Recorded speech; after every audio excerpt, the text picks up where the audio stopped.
Welcome back students again in the next video of commerce club. और इस बार ना भाई पिछली वीडियोस में पूछ ही लिया बच्चों ने कि भाई किस तरीके से अकाउंटेंसी के पेपर में बेसिकली वाइवा में क्या पूछा जा सकता है, क्योंकि भाई बीएसटी तो कहीं ना कहीं कवर हो जाती है। अकाउंटेंसी में जो हमारा जो एग्जामिनर आएगा वो क्या पूछ सकता है, कहीं वो फॉर्मूले ना पूछ ले रेशियोज के, या फिर वो हमसे क्या क्वेश्चन सॉल्व करवाने लगेगा।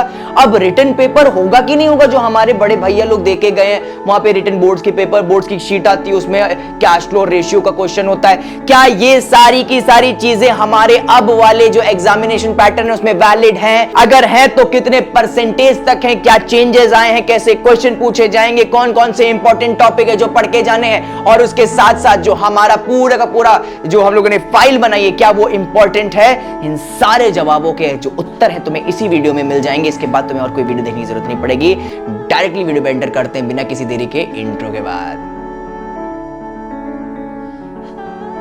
तो भाई साहब अगर सीधा मुद्दे पे आए हो, अगर लोग बात करें तो यहां पे हमारा जो प्रीवियस ईयर पैटर्न था, दैट मींस 20 नंबर का आपका जो प्रैक्टिकल बनता था उसमें 12 नंबर का रिटन एग्जामिनेशन होता था। रिटन एग्जामिनेशन बोले तो आपको एक बोर्ड्स की शीट मिलती थी, उसमें आपको रेशियोज और कैश फ्लो जैसा जो चैप्टर उसके एक क्वेश्चन मिल जाता था, उसे आपको सॉल्व करके दिखाना पड़ता था।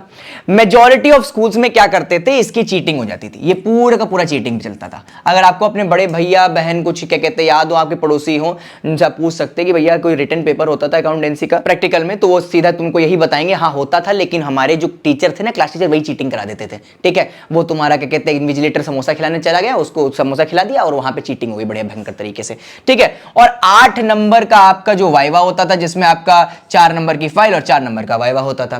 तो मतलब एक तरीके से देखा जाए तो पूरे का पूरा 20 नंबर सिक्योर ही होता था। 1-2 नंबर का वाइवा भी बहुत बेकार हुआ तो 1-2 नंबर कट जाता था उससे, मतलब 20 में कहीं ना कहीं 18-17 स्कोरिंग हो जाती थी। ठीक है, और बहुत अच्छा किया तो 20 में 20 स्कोरिंग हो जाती थी, स्कूल अच्छा है।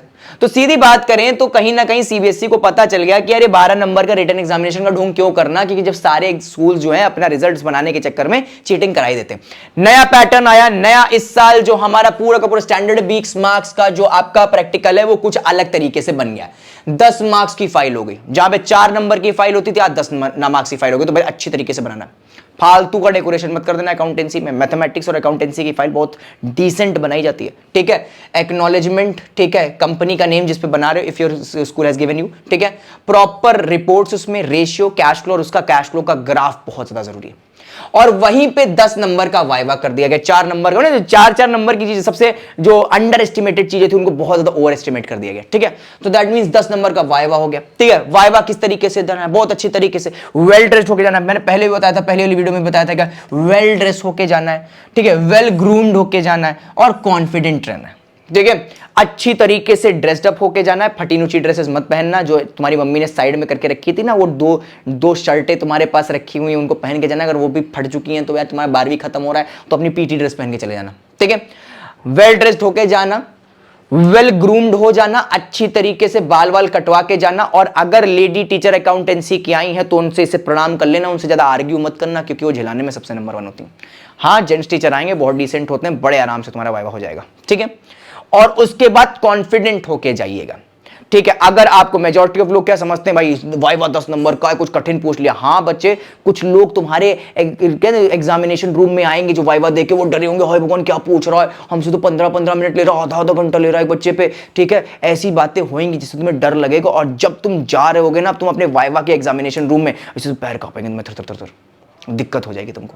ठीक है, कोई भी ऐसा कठिन क्वेश्चन नहीं पूछा जाएगा। जो जो क्वेश्चंस पूछे जाएंगे वो सारे के सारे अभी मैं तुम्हें लिखवा के दूंगा, यही जाके करेगा। इसके अलावा कोई क्वेश्चन आ जाए तो उनसे कहते हैं sir I am really sorry about that, आप मेरे को इन पर्टिकुलर टॉपिक से क्वेश्चन पूछ सकते हैं। वो समझेगा इस बात को, पूरे के पूरे नंबर 20 आउट ऑफ 20 जनरेट करोगे। तुम कह रहे 20 आउट ऑफ 20 जनरेट करोगे, मेरी बात मानोगे। ठीक है, तो well dressed, well groomed, confident, अच्छी तरीके से। कॉन्फिडेंस आएगा कहां से, जब टॉपिक्स पता होंगे, जब क्वेश्चंस पता होंगे, तब कॉन्फिडेंस आएगा। हमें तो पहले से पता है भैया, पहले से है, कॉमर्स की वीडियो पहले से देख ली थी, हमको भैया ने पहले बता दिया था कि किस तरीके से क्वेश्चन करके जाने। ठीक है, तो मुझे ध्यान रखना, आपका 10 नंबर फाइल का हो गया, 10 नंबर वाइवा का हो गया, एक्नॉलेजमेंट अच्छी तरीके से बना लीजिएगा, कंपनी नेम अच्छी तरीके से कर लीजिएगा, प्रॉपर रिपोर्ट और रेशियो एनालिसिस जरूर होना चाहिए, और कैश फ्लो का ग्राफ। ठीक है, अपनी कंपनी मत भूल जाना जिस पे तुमने वो बनाया, क्योंकि वाइवा का सबसे पहला क्वेश्चन किस कंपनी पे। ठीक है, क्या आपके रेशियोज के रिपोर्ट हैं, कैसे कैश फ्लो है, आपको अच्छा लग रहा है कैश फ्लो, इनफ्लोज ज्यादा है आउटफ्लोज ज्यादा है, आपको इन्वेस्टिंग एक्टिविटीज देखना पड़ेगा, आउटफ्लोज ज्यादा है कि इनफ्लोज ज्यादा है। अपनी ऑपरेटिंग एक्टिविटीज पे देखना पड़ेगा, कुछ यहाँ पे थोड़ा बहुत जो एनालिसिस करना पड़ेगा। वाइवा तो चलता है, आपकी जो रिपोर्ट है, फाइल है, वो बहुत ज्यादा समय तक देखी नहीं जाती। आपने फाइल बनाई, आपने भले 10 दिन लगाए होंगे उसमें, वो चांद सितारे बनाने में बहुत ज्यादा 150 दिन लगा दिए, वो आएगी हाफ एन अ मिनट में वो बस साइन होकर रख दी जाएगी। इससे ज्यादा उसका कोई रोल नहीं। बहुत हल्का सा बस देखने के लिए खोलते हैं, सब ढोंग होता है, साइन करने के लिए खोली जाती है, बस वेस्ट है। ठीक है, वाइवा 10 नंबर का होगा। ठीक है, कैसा आ सकता है, कॉन्फिडेंस कैसे लाया जाए, फाइनेंशियल स्टेटमेंट सबसे ज्यादा इंपॉर्टेंट।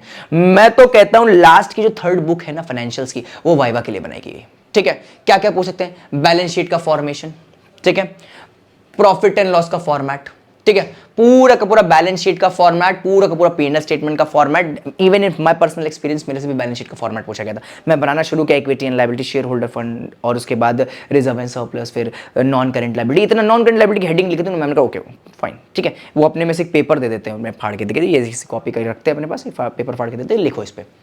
बहुत मोस्ट इंपॉर्टेंट क्वेश्चन, यही कर लीजिए, आना ही आना है, करना ही करना है, ये तो तुम्हें करना ही है बच्चे, भैया ने कह दिया आंख बंद करके कर लो।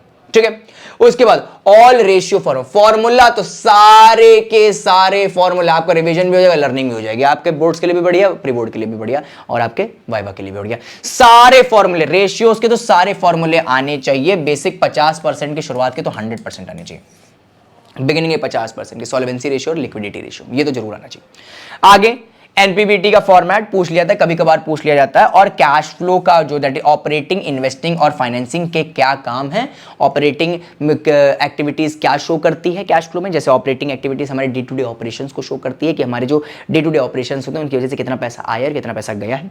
इन्वेस्टिंग एक्टिविटीज ये बताती है कि पूरे साल में हमने कितना इन्वेस्ट किया है, और उसके साथ साथ फाइनेंसिंग एक्टिविटी हमको बताती है कि हमारी जो लिक्विडिटी है, हमारी जो क्या कहते हैं पूरा का पूरा फाइनेंस है हमारे पूरी कंपनी का, वो कितना अच्छा है कि खराब है। ठीक है, हमेशा याद रखिएगा, ये पॉजिटिव अच्छा माना जाता है, फाइनेंसिंग भी पॉजिटिव अच्छा माना जाता है, और इन्वेस्टिंग हमेशा नेगेटिव अच्छा माना जाता है। ये हमेशा याद रखिएगा, इन्वेस्टिंग एक्टिविटी हमेशा नेगेटिव अच्छी मानी जाती है, क्योंकि जब आप इन्वेस्ट करेंगे तो पैसा जाएगा और आंसर माइनस में आएगा।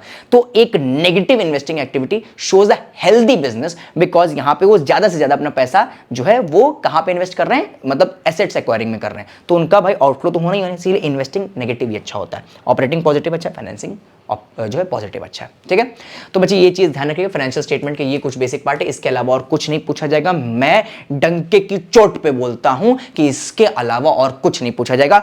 हॉरिजॉन्टल एनालिसिस और वर्टिकल एनालिसिस की जो क्या कहते हैं पूरी की पूरी डेफिनेशन है फाइनेंशियल स्टेटमेंट की, ये आप एड ऑन में और देख सकते हैं, और कुछ भी नहीं। ठीक है, आगे अगर बात करें मैं शेयर्स और डिबेंचर्स में, तो types of shares, share capital, share forfeiture की एंट्री कभी पूछ लेते हैं। शेयर फॉरफीचर की एंट्री क्या होता है, share capital account debit to call scenario to forfeiture account, इस तरीके से भी बता सकते हैं। ठीक है, आपका री इशू होता है, उससे जो फॉरफीचर में पैसा बच जाता है वो कहां जाता है, कैपिटल रिजर्व में जाता है। ठीक है, कैपिटल रिजर्व और रिजर्व कैपिटल का क्वेश्चन बहुत कैपिटल रिजर्व और रिजर्व कैपिटल, ये दो क्वेश्चन जो हैं, कैपिटल रिजर्व कहां काम आता है, रिजर्व कैपिटल कहां पे आएगा, reserve capital liquidation of the company में काम आता है।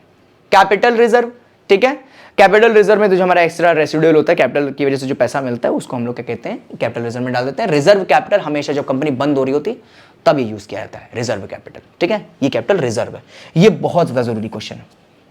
ओके, डिबेंचर्स में ऑल काइंड्स ऑफ डिबेंचर, ठीक है, convertible, non convertible, partially convertible, ये सारी की सारी चीजें। Difference between shares and debenture, तो बता दें शेयर्स का एक ओनर्स फंड है, डिबेंचर एक बोरोड फंड है। अगर हमें लिक्विडिटी बचा के रखनी, ओनरशिप बचा के रखनी, डिबेंचर पे जाते हैं, ओनरशिप बचाने की कोई जरूरत नहीं, आप शेयर्स खरीद लीजिए।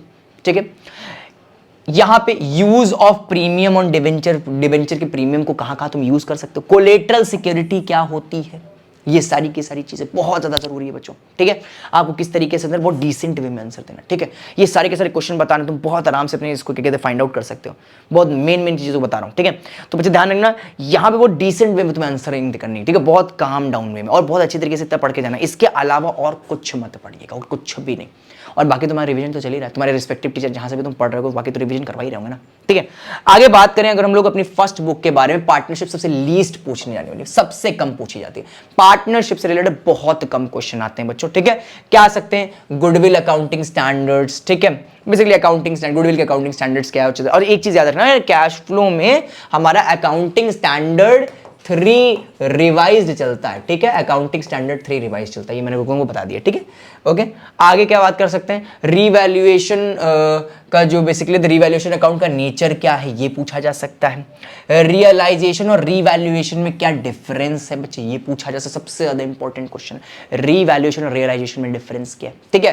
कैलकुलेशन ऑफ गुडविल कौन कौन से मेथड यूज कर सकते हो तुम आप, ठीक है, वो एवरेज प्रॉफिट मेथड होता है, आपका सुपर प्रॉफिट होता है, कैपिटलाइजेशन होता है, ठीक है, कैपिटलाइजेशन ऑफ सुपर प्रॉफिट और कैपिटलाइजेशन ऑफ एवरेज प्रॉफिट, इन सबके फॉर्मूले पूछे जा सकते हैं। एबनॉर्मल प्रॉफिट और एबनॉर्मल लॉस को किस तरीके से कन्वर्ट कर सकते हैं हम लोग, क्यों इनका जो क्या कहते हैं एबनॉर्मल प्रॉफिट का को दोबारा से ऐड माइनस और एबनॉर्मल लॉस को दोबारा से ऐड क्यों कर लेते हैं, ये भी पूछा जाता है, ठीक है। उसके बाद इंटरेस्ट ऑन ड्राइंग में वो बिगिनिंग प्लस एंडिंग अपॉन 2 वाले फॉर्मूले में अगर बिगिनिंग ऑफ ईच क्वार्टर है, बिगिनिंग ऑफ एवरी मंथ है, mid of every quarter, mid of every month और end of every quarter, end of every month में कितने, वो नहीं क्वेश्चन मार्क अपॉन 12, वो आपका लगता है 6.5 अपॉन 12 और 7/12, 5.5/12, ये सब लगता है बिगिनिंग प्लस एंडिंग अपॉन 2 वाले फॉर्मूले से इंटरेस्ट ऑन ड्राइंग जो कैलकुलेट करते हो ये पूछा जा सकता है। ट्रीटमेंट ऑफ लोन, पार्टनर का लोन अकाउंट कैसे बनाया जाता है, किसको दिया जाता है, डेथ हो जाती है तो उससे रिलेटेड जितना भी पैसा होता है वो उसके एडमिनिस्ट्रेटर के पास जाता है, दैट मीन्स उसके जो क्या कहते हैं नॉमिनी होते हैं उसके पास जाता है, तो उसके लिए कौन सा अकाउंट बनता है, ये सारी की सारी चीजें आपसे पूछी जाती हैं बच्चों। ध्यान रखना, ऐसे तो तुम पूरी बुक चाट के चले जाओ, वो क्या पता तुमसे यही पूछ लें कि आपका एग्जामिनेशन कोड क्या है। ध्यान रखना, अकाउंटेंसी का जो एग्जामिनेशन कोड है ये भी तुम्हें देख के जाना है, तुम्हारे पास कितने चैप्टर हैं ये भी तुम्हें देख के जाना है, और एक चीज याद रखिएगा, तुम्हारा जो पेपर लग रहा है अकाउंटेंसी का वो किस डेट को लग रहा है ये भी कभी कभी टीचर्स पूछ लेते हैं। बाकी सरल होने तो कल के तुमने खाने में क्या खाया ये भी पूछ लेते हैं, कभी कभी तुम्हारा हाल चाल पूछ के भी तुमको भेज दिया जाता है। तो ध्यान रखना, जैसा टीचर आएगा उसके नेचर एंड मूड पर डिपेंड करेगा उसके क्वेश्चंस। हमेशा याद रखेंगे कि कैसा भी हो हमें तो फोड़ के आना है, हमें तो पहले से ही प्रिपेयर रहना, और हमें यह दिमाग में रखना है कि कोई ऐसा पेपर नहीं जो हमारी जो पूरी की पूरी पोटेंशियल उसे जज कर ले, और ये तो एक छोटा सा वाइवा, आगे तो पता नहीं क्या क्या चीजें फोड़नी है। मिलता हूं मैं तुमसे अगली वीडियो में, आज के लिए इस वीडियो में इतना ही, और इतनी चीजों को अच्छी तरीके से प्रिपेयर कर लो, आई बेट श्योर आपका अकाउंटेंसी का जो वाइवा है प्रैक्टिकल बहुत अच्छी तरीके से निकलेगा। भैया का आशीर्वाद तुम्हारे साथ, तुम भैया के साथ कनेक्टेड रहना, और अगर तुमने हमारे चैनल को सब्सक्राइब नहीं किया तो सब्सक्राइब कर लेना और बेल आइकन को दबाना, जैसे हम लोग अगर कोई नोटिफिकेशन डालते हैं तो आपके फोन में जल्दी से टन की घंटी बज जाए, ठीक है। मिलता हूं मैं तुमसे नेक्स्ट वीडियो में, तब तक के लिए धन्यवाद, हैव अ नाइस डे।